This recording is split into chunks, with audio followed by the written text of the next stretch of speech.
Kechalari oyog'ingizga minglab igna sanchilayotgandek bo'lyaptimi? Barmog'ingizda chumoli o'rmalaydimi? Qon aylanmayapti deb massaj qilishni boshlaysizmi? To'xtang. Bu qonning emas, asab tolalarining yemirilishi bo'lishi mumkin. Har bir asab tolasi xuddi mana shu kabel simiga o'xshaydi. Ko'ryapsizmi? Bir qarashda bitta simga o'xshaydi, lekin ichida ko'plab tolalar bor. Har biri izolyatsiya qilingan. Asab tolasi ham xuddi shunday miyelin degan himoya qobig'i bilan o'ralgan bo'ladi. Birgina asab tolasini ichida minglab ko'plab tolalar bor. Biri og'riq signalini tashisa, boshqa biri haroratni, issiqlikni bizga sezdiradi. Boshqasi bosimni sezadi. Yana bir tola qichishish hissini bizga sezdiradi, tashib beradi. Ular xuddi ko'p simli kabeldek yonma-yon ishlaydi. Agar miyelin qobig'i har bir signalni himoyalab turadi, o'rab turadi. Agar bular yupqalashsa, himoya qobig'i yemirilsa, signallar buziladi, aralashib ketadi va biz tanamizda xuddi chumoli o'rmalayotganini his qila boshlaymiz. Massaj bu izolyatsiyani tiklamaydi. Organizm qobiqni o'zi sintez qiladi. Buning uchun unga vitamin B12 kerak bo'ladi. Vitamin B12 o'simlik mahsulotlarida uchramaydi. Faqat hayvon mahsulotlarida bo'ladi. Bir kunlik normasi 2-3 mikrogram bo'ladi. Bir kunlik normani qoplash uchun biz 1 kilogram tovuqni go'shtini yeyishimiz kerak. Yo bo'lmasa 100 gram mol go'sht ham bir kunlik normani qoplaydi. Yo bo'lmasa 6 dona tuxum yeyishimiz kerak, yo 600-700 ml sut ichishimiz kerak. Jigar vitamin B12 ning haqiqiy ombori hisoblanadi. Chunki ortiqchasi jigarda yig'iladi. Molning mana shu 5 gram jigarida bir kunlik normaga yetadigan vitamin B12 bor. Vitamin B12 oqsilga bog'langan holda bo'ladi. Oshqozon kislotasi B12 ni oqsildan ajratib oladi. Vitamin B12 oshqozonda ovqatdan ajraldi, lekin o'zi qonga mustaqil o'ta olmaydi. Ichak reseptorlari uni shunchaki kiritib yubormaydi. Shuning uchun oshqozon maxsus oqsil ishlab chiqaradi. Uni kasalning ichki omili deyiladi. Bu oqsil B12 ni xuddi qobiqdek o'rab oladi. Mana kasalning omili deb men oq munchoqlarni faraz qiladim. Mana oq munchoqlar kasal omili vitamin B12 ni xuddi qobiqdek o'rab oldi. Mana faraz qilamiz, mana bu qon tomiri. Qon tomiri bo'lsa, bu ichakning oxirida mana reseptor eshiklar bor. Shu eshiklarda B12 lar kirishi kerak. Keling, tushunish osonroq bo'lishi uchun real misollar bilan ko'ramiz. Faraz qilaylik, siz tushlikda 2 sixgina jigar shashlik yedingiz.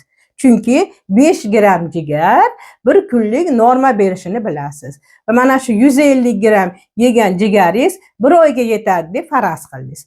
Mana shu umid qildingiz, demak mana shu bir oyga yetadimi? Yo'qmi? Shuni hozir ko'rib chiqamiz. Mana oshqozonda deylik 150 gram jigardan 100 mikrogram B12 o'tdi. Mana shu turibdi. Shundan qanchasi qonga o'tadi? Mana bu yerda bizda qonda reseptorlaridan B12 lar kelyapti. Bular juda ham ko'p. Hammasi kelyapti. Lekin birortasini qon tomiri o'tkazib yubormayapti. Chunki bu yerdagi reseptorlar bu B12 ni o'tkazmaydi, uni tanimaydi. Endi uning uchun kasal omili bilan kelish kerak B12. Mana vitamin B12 kasal omili bilan kelgandi. Mana kasal omili yordamida kelgani uchun o'tdi. Kasal omili ichakda qoladi, parchalanib chiqib ketadi. Mana ikkinchisi ham mana keldi. Demak, reseptor tanidi kasal omilini, shuning uchun B12 ni o'tkazdi. Bizni 100 mikrogram vitamin B12 mizdan 2 mikrogrammi o'tdi. Kasal omili bir martada 1-2 mikrogramni o'tkazib bera oladi xolos. Savol tug'ilishi mumkin. Bir kunda bir marta o'tkazadimi deb. Yo'q, har 4-1 soatda kasal omili 1-2 mikrogram B12 o'tkaza oladigan miqdorda ishlab chiqariladi. Shuning uchun ko'pincha maslahat beriladi, yeydigan oqsilingizni hammasini bir o'tirishda, misol uchun tushlikda, kechkida yemang, ertalab bir qismini yeng tuxumini, misol uchun tushlikda go'sht yeng, kechqurunga qatiq iching. Shunda bo'linib boradida kasal omili yig'ilib oz-ozdan bo'lsa ham o'tkazib beradi. Bu aktiv so'rilish deyiladi. Demak, kasal omili yordamida aktiv ravishda so'rilish. Qolgani B12lar nima bo'ladi? Bu yerda B12miz ko'p edi. Endi shularni hammasi harakat qiladi. Baribir ichak orqali mana qon tomirga kirishga harakat qilyapti. Bundan faqatgina kira olmayapti. Mana bir donasi sirg'alib, sidirilib, demak, kirib oldi.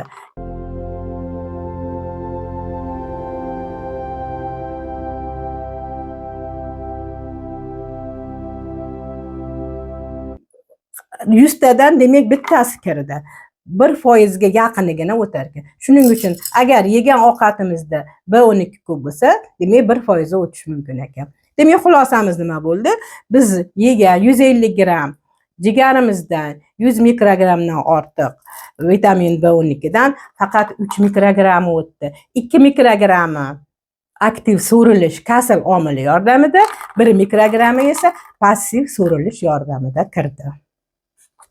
So'rilmagan vitamin B12 ning asosiy qismi tanani tark etadi. Shu ozgina so'rilish ham oshqozon yetarli miqdorda kislota va kasal omili ishlab chiqarganda bo'ladi.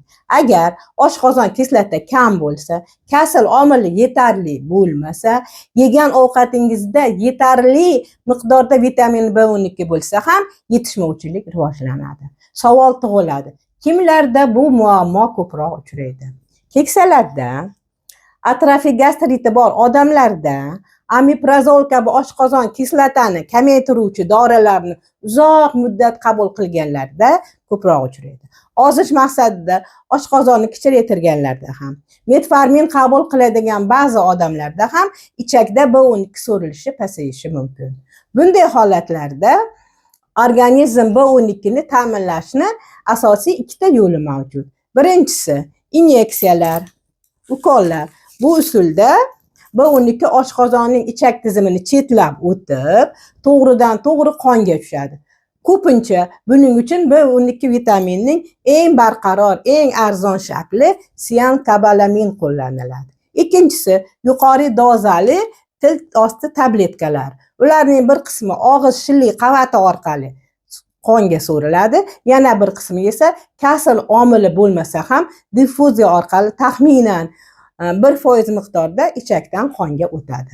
Faqat bitta muhim sharti bor, tabletkadagi B12 dozasi yetarlicha yuqori bo'lishi kerak, 1000 mikrogram atrofida.